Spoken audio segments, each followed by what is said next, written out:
Well, we have the main services of the feast day services that are divine liturgy, which the Roman Catholic will call Mass, and they're Eucharistic services that are centered around the worship of God and the receiving of the Blessed Sacrament of the Eucharist or Communion, the body and blood of Christ. And the worship, of course, is in the Orthodox tradition, very worshipful. There's a sense of the sacred, of the holiness, of space, of time.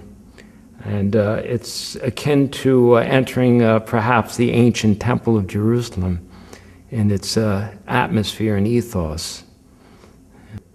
We have, sometimes we will have a matin service. So of course, we have matins on Sunday morning, and which is also called Orthros in the Greek.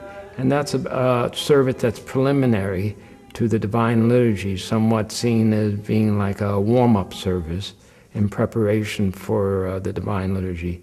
The Vesper service is an evening service that is also called a candle lighting service.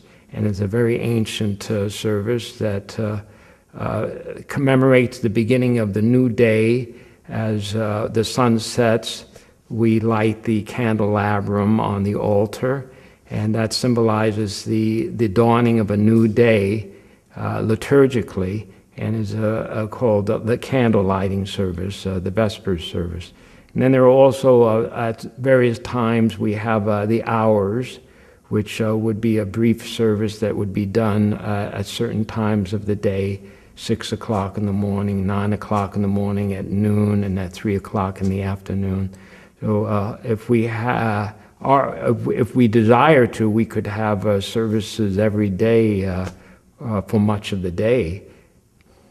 Well, the reason why we have so many services, or would desire to have so many services, we really would like to have more than we do, is because worship is a way of life. It's not a single event that takes place just at one point of our life during the weekend on a Sunday, but worship encourages us to pray and to recognize that we are always in the presence of God and should have a worshipful and a prayerful attitude.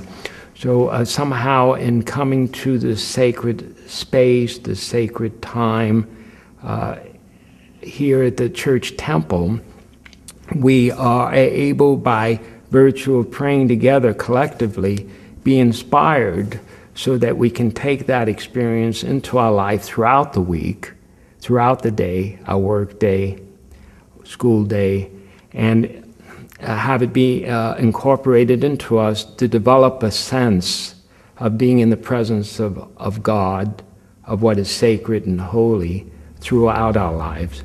So it inspires us to do that. The more we worship, the more we pray. Typically, the more we pray, the more we worship.